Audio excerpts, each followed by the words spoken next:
Hello दोस्तों, आपके अपने यूट्यूब चैनल बीआरडी साइंस में बहुत बहुत स्वागत है। दोस्तों, आज हम डिस्कस करेंगे दो प्रमुख डिजीज कैंसर और एड्स से संपूर्ण जानकारी प्रश्नों के माध्यम से। सारे प्रश्न पिछली भर्ती परीक्षाओं में पूछे गए हैं और सारे अति महत्वपूर्ण प्रश्न हैं, तो आप वीडियो के अंत तक बने रहना और अपने दोस्तों के साथ इसे ज़्यादा से ज़्यादा शेयर करना, क्योंकि दोस्तों इन 40 प्रश्नों के माध्यम से कैंसर और एड्स जैसी प्रमुख डिजीज को मैंने पूरा कंप्लीट किया है। तो आप देखना, आपके लिए रामबाण साबित होगा एग्जाम में, तो बने रहना वीडियो के अंत तक। अगर आप पहली बार विजिट कर रहे हैं चैनल पर, तो चैनल को सब्सक्राइब कर लेना और बेल आइकन को जरूर प्रेस कर लेना, ताकि नई वीडियो की नोटिफिकेशन आप तक सबसे पहले पहुंचे, क्योंकि मैं साइंस से रिलेटेड टॉपिक वाइज प्रश्नोत्तरी लाता रहता हूं। ओके दोस्तों, तो बढ़ते हैं नेक्स्ट स्टेप की ओर। पहला प्रश्न है दोस्तों, सारे प्रश्न अति महत्वपूर्ण है और प्रश्न कैसे हैं, प्रश्नों का स्तर कैसे है, आप एक छोटे से कमेंट करके प्यारा सा कमेंट के माध्यम से जरूर बताना वीडियो के अंत में। चलिए करते हैं स्टार्ट। पहला प्रश्न है, कोशिका विभाजन या समसूत्री विभाजन सजीव कोशिकाओं में एक सामान्य प्रक्रिया है ना दोस्तों, किंतु एक अंग में आकस्मिक यानी कि अचानक और असामान्य समसूत्री विभाजन लगातार किसे दर्शाते हैं। यानी कि एक अंग में अचानक और असामान्य रूप से समसूत्री विभाजन लगातार होने लगता है, तो इस स्टेप को, इस पद को हम क्या कहते हैं? युग्मनज, कैंसर, नया अंग या गेस्ट्रुला। तो दोस्तों सिंपल सी बात है, इसे हम कैंसर का नाम देते हैं। ओके दोस्तों, ध्यान रखना। देखते हैं नेक्स्ट क्वेश्चन। कैंसर कोशिकाओं का अनियंत्रित विभाजन होने से बनी संरचना कहलाती है? ट्यूमर, बहुगुणिता, प्रोटोओंको संरचना, इनमें से कोई नहीं। तो दोस्तों इसका राइट आंसर होगा ट्यूमर। कैंसर कोशिकाओं का अनियंत्रित विभाजन से बनी संरचना क्या कहलाती है? ट्यूमर कहलाती है। ध्यान रखना दोस्तों, इसका राइट आंसर होगा ए। ओके, बढ़ते हैं नेक्स्ट क्वेश्चन की ओर। निम्नलिखित में से कौन सा एक कैंसर कोशिकाओं का गुण नहीं है? वे महत्वपूर्ण पोषक तत्वों के लिए सामान्य कोशिकाओं के साथ प्रतिस्पर्धा करते हैं। बिल्कुल सत्य कथन है दोस्तों, ये राइट है दोस्तों। वे निर्माण के क्षेत्र तक सीमित नहीं रहते। हाँ दोस्तों, ये निर्माण तक सीमित नहीं रहते और कैंसर कोशिकाएं दो प्रकार के अर्बुद का निर्माण करती है, एक तो सरदम, एक दुर्दम। जो कि दुर्दम प्रकार का होता है ना, वह निर्माण के क्षेत्र तक सीमित नहीं रहता, शरीर के विभिन्न अंगों तक फैलता रहता है, तो इसका राइट कथन हो जाएगा ये। और एक होता है वे एक अनियंत्रित ढंग से विभाजन करते हैं, बिल्कुल सही कथन है दोस्तों। नेक्स्ट है इसका, वे संपर्क अवरोध दर्शाते हैं। नहीं दोस्तों, ये कथन गलत है, इसका राइट आंसर हो जाएगा ऑप्शन डी। उपरोक्त तीनों कथन सही है, तो आप कैंसर कोशिकाओं से संबंधित इन तीनों कथनों को याद रखना। बढ़ते हैं नेक्स्ट क्वेश्चन की ओर। शरीर के एक भाग से दूसरे भाग में कैंसर कोशिकाओं का आक्रमण क्या कहलाता है? स्पर्श संदमन, मेटास्टेसिस, बेनाइन ट्यूमर या मेटाजीनेसिस। तो दोस्तों कहलाता है ऑप्शन बी, मेटास्टेटिस।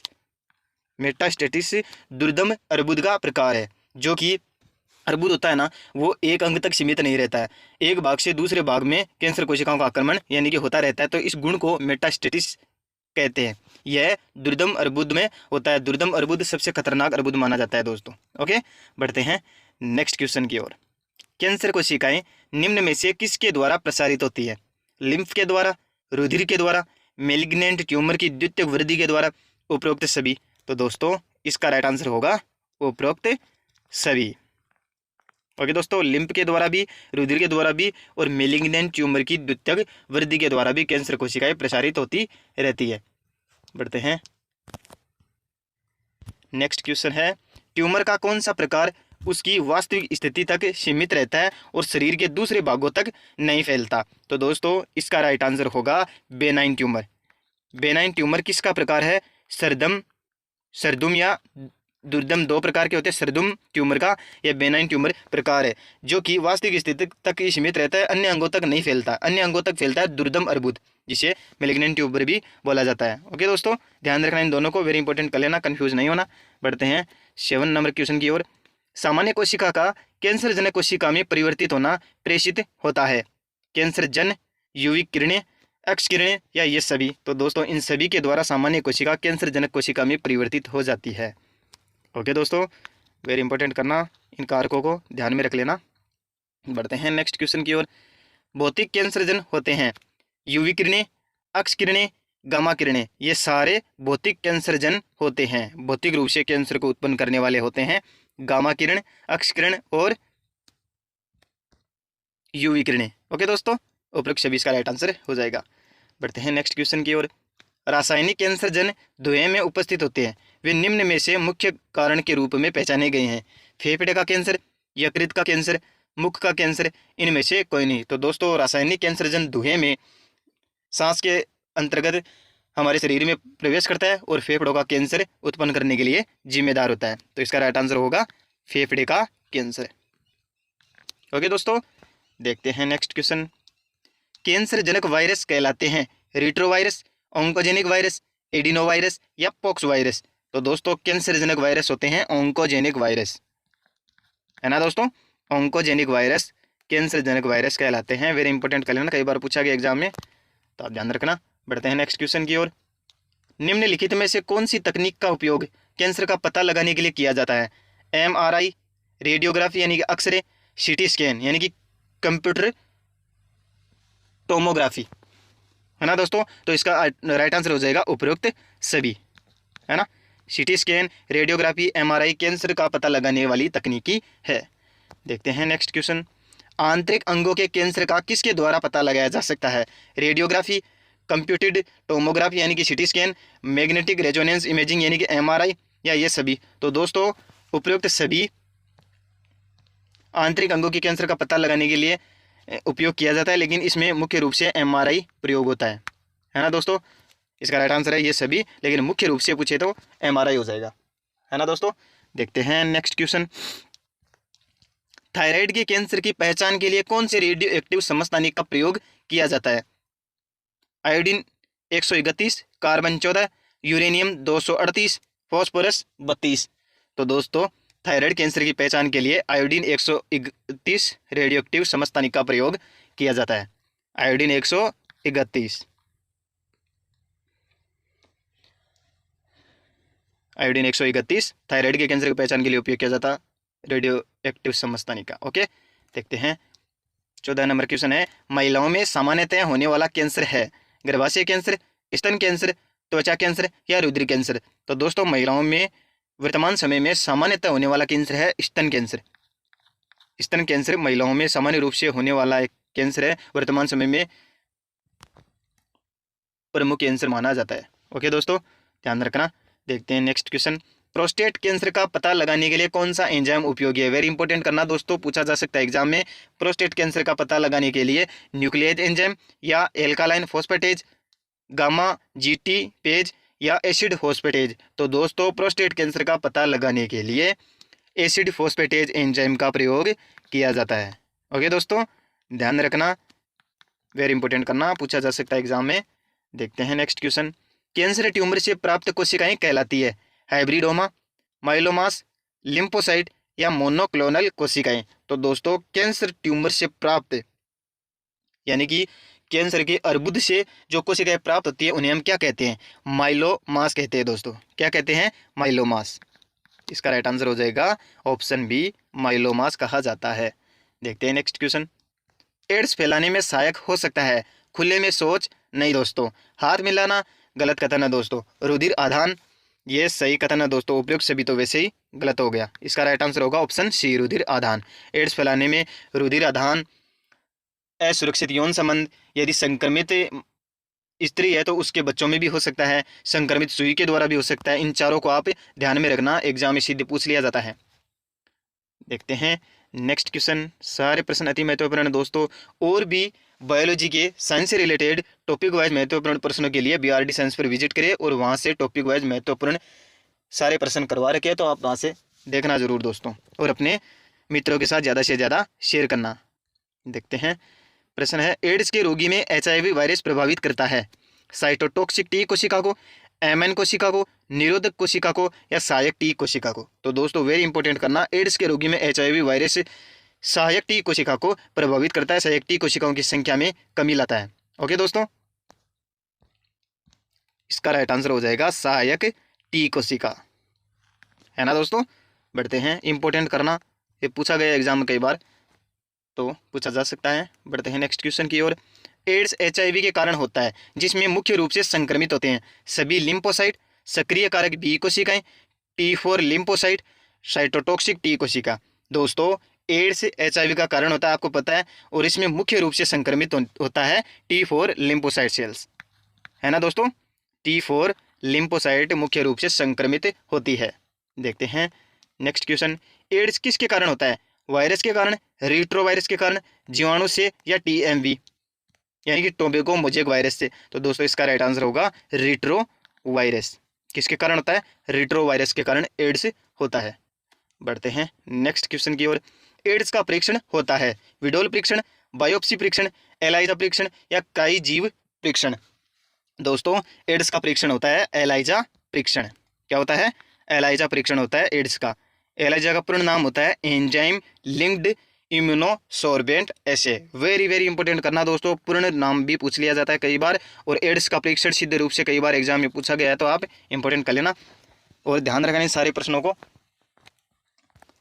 एड्स का परीक्षण होता है एलाइजा परीक्षण, और विडोल परीक्षण होता है दोस्तों टाइफाइड, है ना,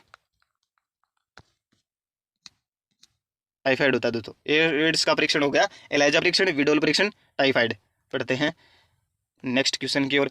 एड्स से संबंधित कौन सा कथन गलत है? एड्स एक इम्यूनोडेफिशिएंसी रोग है, यह कथन सत्य है दोस्तों। इसका कारक रिट्रोवायरस HIV होता है, यह भी कथन सत्य है। HIV बी लिम्फोसाइट्स को नष्ट करता है, यह संक्रमित करता है दोस्तों, नष्ट नहीं करता है। HIV बी लिम्फोसाइट को नष्ट नहीं करता है, यह कथन गलत है दोस्तों। रेट्रोवायरस में RNA जीनोम होता है जो प्रतिकृति होकर DNA बनाता है। वेरी वेरी इंपॉर्टेंट है दोस्तों, इन तीनों कथनों को आप ध्यान रखना। एड्स से संबंधित कथन है, इसका राइट आंसर है सी, ये ऑप्शन सी गलत है इसका, तो आप ध्यान रखना। देखते हैं नेक्स्ट क्वेश्चन। एड्स का पूर्ण नाम है anti immunodeficiency syndrome, auto immunodeficiency syndrome, acquired immunodeficiency syndrome, या एक्वायर्ड इम्यूनो डिजीज सिम्टम? तो दोस्तों इसका एड्स का पूरा नाम है acquired immuno deficiency syndrome. Okay दोस्तों ध्यान रखना, एक्वायर्ड इम्यूनो डेफिशिएंसी सिंड्रोम कई बार पूछ लिया जाता है एग्जाम में, पूछा गया है एग्जाम में, तो ध्यान रखना आप। बढ़ते हैं नेक्स्ट क्वेश्चन की ओर। किस देश में सबसे पहले एड्स का पता चला था? अमेरिका में, चीन में, रूस में, या भारत में? तो दोस्तों सबसे पहले एड्स का पता चला था अमेरिका में, है ना दोस्तों। ऑप्शन ए इसका राइट आंसर है, अमेरिका में सबसे पहले एड्स का पता चला था। देखते हैं नेक्स्ट क्वेश्चन। ऑन्कोलॉजी के अंतर्गत अध्ययन करते हैं जीनों का, कैंसर का, वंशागत रोगों का, अस्थि का? ऑन्कोलॉजी के अंतर्गत अध्ययन किया जाता है दोस्तों कैंसर का, और ऑन्कोजीन या ऑन्कोजेनिक वायरस क्या होते हैं? कैंसर को पैदा करने वाले होते हैं, तो आप ध्यान रखना, कैंसर का पता लगाया जाता है ऑन्कोलॉजी के अंतर्गत। वेरी इंपॉर्टेंट करना दोस्तों। बढ़ते हैं नेक्स्ट क्वेश्चन की ओर। 26। एड्स अभिलक्षित किया जाता है घातक टी कोशिकाओं की संख्या में कमी, सहायक टी कोशिकाओं की संख्या में वृद्धि, सेप्रेसर टी कोशिकाओं की संख्या में कमी, सहायक टी कोशिकाओं की संख्या में कमी? तो दोस्तों एड्स अभिलक्षित किया जाता है सहायक टी कोशिकाओं की संख्या में कमी के द्वारा। सहायक टी कोशिकाओं की संख्या में कमी के द्वारा एड्स को अभिलक्षित किया जाता है, ध्यान रखना। देखते हैं नेक्स्ट क्वेश्चन। एड्स में HIV के संक्रमण के लक्षण किस अवस्था में प्रदर्शित होते हैं? जब रिवर्स ट्रांसक्रिप्टेज द्वारा विषाणु या DNA उत्पन्न होता है? नहीं दोस्तों, जब HIV तीव्रता से T लसिकाओं में गुणित होकर इन्हें बड़ी संख्या में नष्ट कर देता है, ये इसका राइट आंसर हो जाएगा दोस्तों। जब, ऑप्शन बी, जब HIV तीव्रता से T लसिकाणुओं में गुणित होकर इन्हें बड़ी संख्या में नष्ट कर देता है। एड्स में HIV के संक्रमण के लक्षण इस अवस्था के द्वारा प्रदर्शित किया जाता है जब HIV तीव्रता से T लसिकाणुओं में गुणित होता है और बड़ी संख्या में इन्हें नष्ट कर देता है। ओके दोस्तों ध्यान रखना, वेरी इंपॉर्टेंट है। बढ़ते हैं नेक्स्ट क्वेश्चन की ओर। नाको से अभिप्राय है, सॉरी दोस्तों NACO से अभिप्राय है। National AIDS control organisation, non government AIDS control organisation, national agrochemical organisation, A और बी दोनों? तो दोस्तों इसका राइट आंसर हो जाएगा नाको, यानी कि नेशनल एड्स कंट्रोल ऑर्गेनाइजेशन। ध्यान रखना दोस्तों, वेरी इंपॉर्टेंट है। नाको से अभिप्राय है नेशनल एड्स कंट्रोल ऑर्गेनाइजेशन। देखते हैं नेक्स्ट क्वेश्चन। कैंसरों की पहचान के लिए सबसे सुरक्षित तकनीकी कौन सी है? एक्सरे, CT, MRI, हिस्टोपैथोलॉजिकल अध्ययन? दोस्तों कैंसरों की पहचान के लिए सबसे सुरक्षित तकनीकी है MRI, मैग्नेटिक रेजोनेंस इमेजिंग, है ना दोस्तों। देखते हैं नेक्स्ट क्वेश्चन। विकिरण के द्वारा सामान्य कोशिकाओं की अपेक्षा कैंसर कोशिकाओं की अधिक सरलता से क्षतिग्रस्त हो जाती है, क्योंकि उनमें तीव्र विभाजन हो रहा होता है। यही इसका राइट आंसर हो गया दोस्तों, क्योंकि उनमें तीव्र विभाजन हो रहा होता है, तो ध्यान रखना। देखते हैं नेक्स्ट क्वेश्चन। कार्सिनोमा से क्या अर्थ है? संयोजी ऊतक के बेनाइन ट्यूमर, त्वचा अथवा श्लेष्मा झिल्ली के मेलिग्नेंट ट्यूमर, वृद्धांत्र के मेलिग्नेंट ट्यूमर, संयोजी ऊतक के मेलिग्नेंट ट्यूमर। दोस्तों ट्यूमर त्वचा अथवा श्लेष्मा झिल्ली के मेलिग्नेंट ट्यूमर कार्निसोमा कहलाते हैं। कार्निसोमा का अभिप्राय है त्वचा और श्लेष्मा झिल्ली के मेलिग्नेंट ट्यूमर कहलाते हैं। मेलिग्नेंट ट्यूमर दुर्दम ट्यूमर यानी कि खतरनाक ट्यूमर होते हैं दोस्तों, और बेनाइन ट्यूमर सरदम ट्यूमर है ना, ध्यान रखना। देखते हैं नेक्स्ट क्वेश्चन।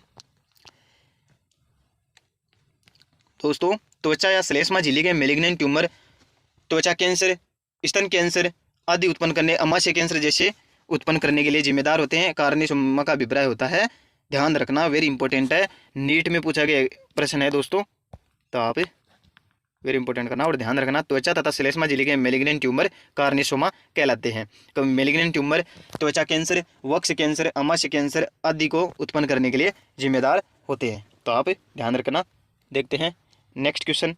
कैंसर कोशिकाएं किस कारण से विकिरणों द्वारा आसानी से नष्ट की जा सकती है? तेज कोशिका विभाजन, पोषण की कमी, तेज उत्परिवर्तन, ऑक्सीजन की कमी।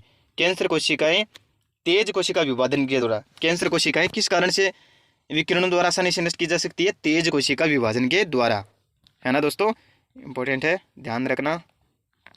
सारे अति महत्वपूर्ण प्रश्न है दोस्तों, इन प्रश्नों के माध्यम से 2 प्रमुख डिजीज एड्स और कैंसर कंप्लीट करवा दी आपसे। देखते हैं नेक्स्ट क्वेश्चन। फुफ्फुसीय कैंसर का कारण है कोयला खनन, calcium fluoride, cement factory, bauxite खनन। तो दोस्तों फुफ्फुसीय कैंसर का कारण है कोयला खनन, यानी कि रासायनिक तत्व धुएं में विद्यमान होते हैं और धुआं श्वसन के द्वारा फेफड़ों में चला जाता है और हमें फुफ्फुस कैंसर का कारण बनता है। ध्यान रखना, कोयला खनन इसका राइट आंसर हो जाएगा। देखते हैं नेक्स्ट क्वेश्चन। HIV के कारण एड्स होता है, निम्नलिखित में से कौन सा HIV के संचरण का माध्यम नहीं है? दूषित रक्त का आधान माध्यम है दोस्तों। संक्रमित सुइयों का साझा करना, ये भी है दोस्तों। संक्रमित व्यक्तियों से हाथ मिलाना, ये कथन गलत है दोस्तों। ऑप्शन सी इसका राइट आंसर हो जाएगा। संक्रमित व्यक्ति के साथ यौन संबंध, ये भी सही कथन है दोस्तों। तो ध्यान रखना, संक्रमित व्यक्तियों से हाथ मिलाना इसका राइट आंसर नहीं है। ओके, HIV के संचरण का प्रमुख माध्यम होता है दूषित रक्त का आधान, संक्रमित सुइयों का साझा करना, असुरक्षित यौन संबंध। यदि संक्रमित मादा है तो उसके बच्चों में भी हो सकता है, और संक्रमित व्यक्ति के साथ यौन संबंध किया जाता है तो भी हो सकता है। तो आप ध्यान रखना इन चारों को। देखते हैं, इस रूप में पूछा जा सकता है संचरण के माध्यम पर प्रश्न। तो आप देखते हैं नेक्स्ट, मेटास्टेसिस क्या होता है?